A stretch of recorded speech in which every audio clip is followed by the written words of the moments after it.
Hi, my name is Tamara, and you are watching Things Even a Monkey Should Know. Hello, hello! Thank you so much for joining me again today.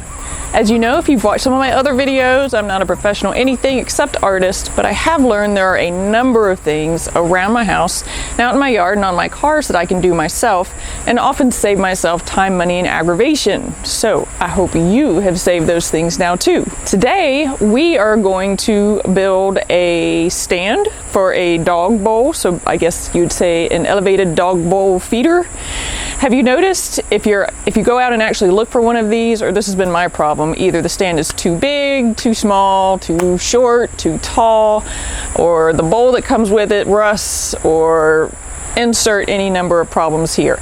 So I have bowls that my dogs like, and I am going to build a simple elevator to accommodate them because I've noticed my dogs are having a little bit of an issue bending all the way to the floor to eat at this point. So let's get started. Obviously, there are all kinds of ways to make an elevated dog food bowl holder. The one that we're making today, I'm making from scrap plywood and one other piece of scrap wood that I already have. I'm making it as simply as possible and using as few tools as possible so that if you are wanting to do this and you need to go buy tools, well, obviously these tools will be very helpful on other projects down the line, but also you won't have to buy that much. Now, that being said, what do we need today? We're going to need our bowl that we're using. We're going to need our scrap wood, and you need to make sure that your bowl fits comfortably within the area of your scrap wood. And you need to make sure that you have enough scrap wood to make this entire feeder, because we're basically making a box. Well, not a 6-sided box. We're leaving off the 2 outer side edges, but we're making a 4-sided box anyways. If you're using plywood, you'll want to have an additional little piece of wood that's like a 1x2 or 1x1.5, something like that. And again, this is a scrap that was ripped off another piece. You are definitely going to want to have some pencils, and preferably both of them sharpened. You will really thank yourself for having a straight edge of some sort. I don't care if it's wood, I don't care if it's metal, just make sure you have one and something to clamp that straight edge down. You will want to have a saw, and all that we're going to use today is a little jigsaw, and we're using, for our blade, we're using a clean cut blade for wood. So it doesn't cut the fastest, but it doesn't leave wood splinters hanging off the edges of our plywood either, because plywood is very easy to make jaggy and splintery. You need to have a drill with a drill bit that is 1/4 inch or larger. This is just for being able to start our jigsaw in the middle of our piece of wood. Mine it's larger than I need, but I was already using this, so yay, it's already on my drill. So this is the one I'm using, but again, just 1/4 inch or larger will do it. Now, you also want to have a tape measure. If you want to screw your final product together, then you'll need to have like a 7/64 inch drill bit and some lovely wood screws to use. Now, in my case, because I already have this, I'm going to use a finish nailer because it's going to be less wood filling later, but you can still just as successfully fill screw holes. And you can also, the heads on these screws are fairly large. You can get screws with smaller heads so that you're not having to deal with quite as much filling whenever you finish this off. You will want to definitely have some sandpaper around so that you can sand off any rough edges.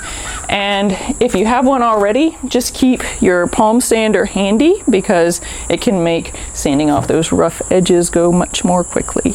And as far as I know, other than maybe a fan, because the day actually turned out to be way hotter than it was supposed to be, we are ready to go. Obviously, the first thing you need to know is how big do you cut this piece of wood? And I measured my bowl, and my bowl is 11 inches across. Now, obviously, I want to have a little bit bigger of a lip around my bowl just because it's big and probably is going to hold more food than, say, a bowl for a smaller dog. So you would not need to have quite as large of a lip on an elevated feeder for a smaller dog.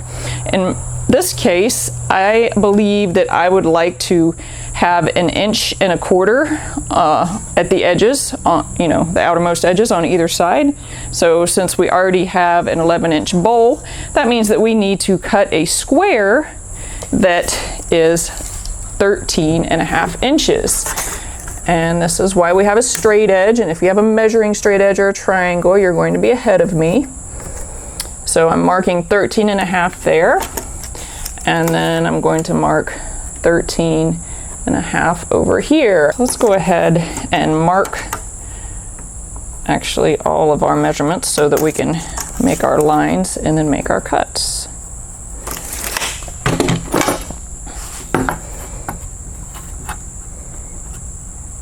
So I'm just lining up with both of my marks here.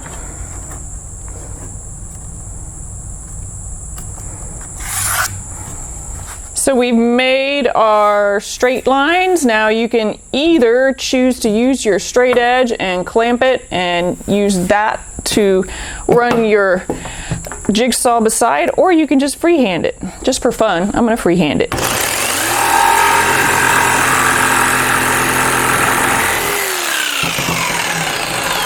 It's actually a lot easier if you clamp it to the table. Forgot to do that because I'm trying to speak and work.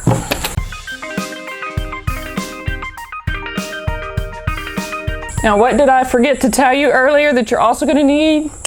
Safety glasses. Now that we have our first cut done, if there is any roughness to it or it looks uneven or anything like that, obviously we can go ahead and sand it down. We can do it now, or we can do it later. I'm going to do it now just to get it out of the way.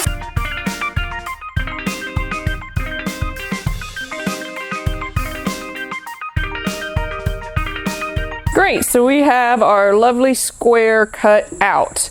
Now I wanted 1.25 inches on each side of my bowl. So I'm going to measure from the middle and just make a little mark at 1.25 inches in on each side. And I have to tell you, yes, I cheated and I already made a mark telling me where the exact middle of each side is.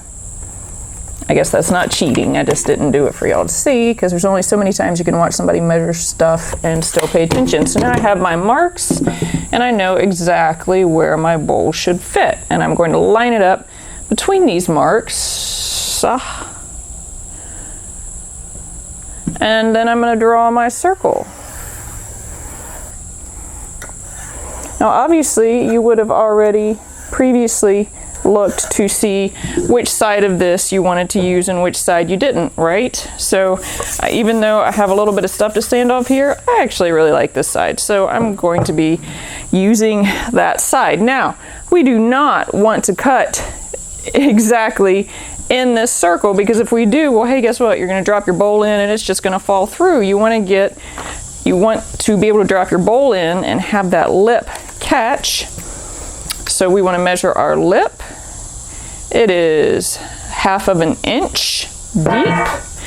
So we actually want to bring in our circle 1/2 inch. Now, if you guys still have a compass, say from your geometry class, whenever it was that you took it, it's too long ago for me, although I do have a compass, then this would definitely be a great time to break that out.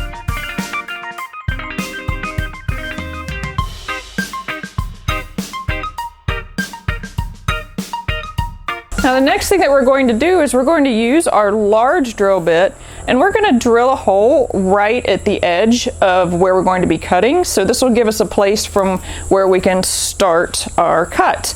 And that's it. So make sure that you don't get outside of your line.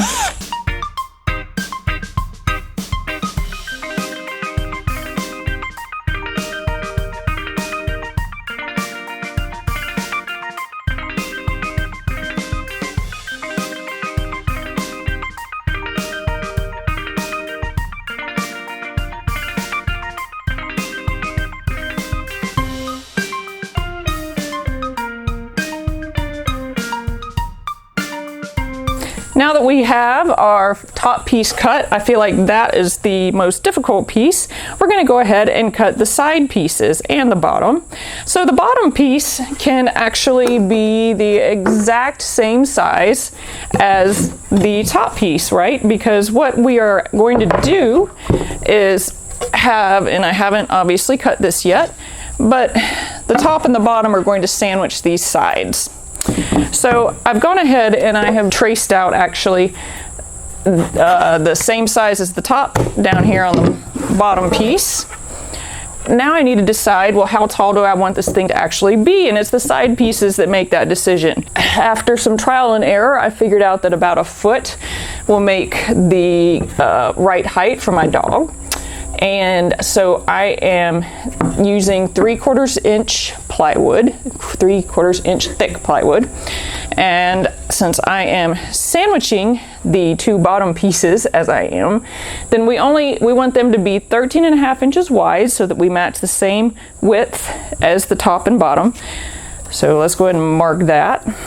And by the way, I don't know if you've noticed, but I am running the grain in the same direction. So I was very fortunate that my scraps worked so that I could run them in the same direction. Anyway, so 13.5 inches wide by 10.5 inches tall. So we're going to make our mark at 10.5.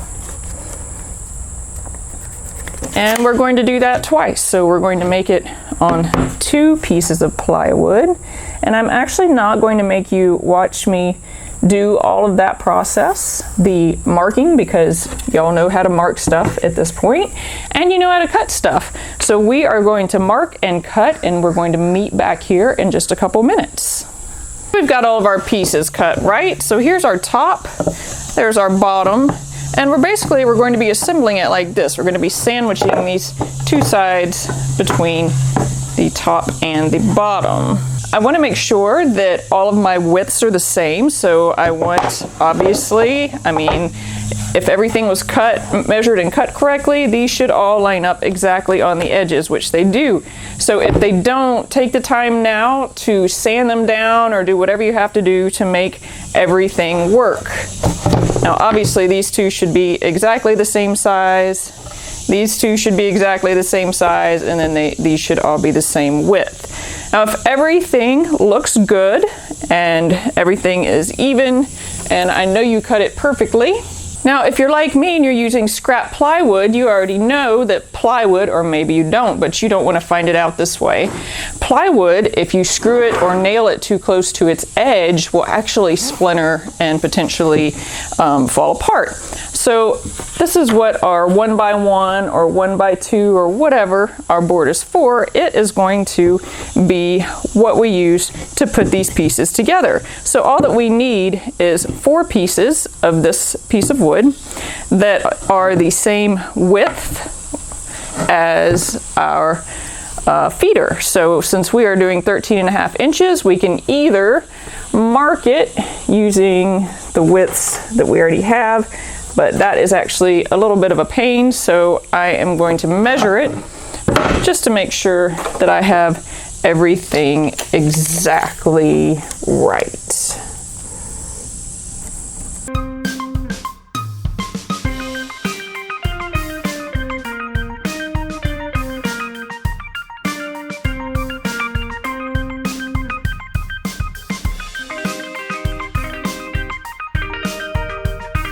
Hey everyone, I am going to interrupt myself right here to say that that's enough for this week. We have everything cut out and ready to go, and next week we're going to do the assembly. I realized as I was doing the editing of this video that it was getting a little long and I was cutting out stuff that I really shouldn't be cutting out. So I just thought we'll just split it into 2 parts. That'll be easy. Thank you so much for joining me again today. If you haven't subscribed to the channel already, please go ahead and do that now, because if you don't, how are you going to know when to come back to finish your elevated dog bowl holder feeder thingy? Okay, I look forward to seeing you again soon.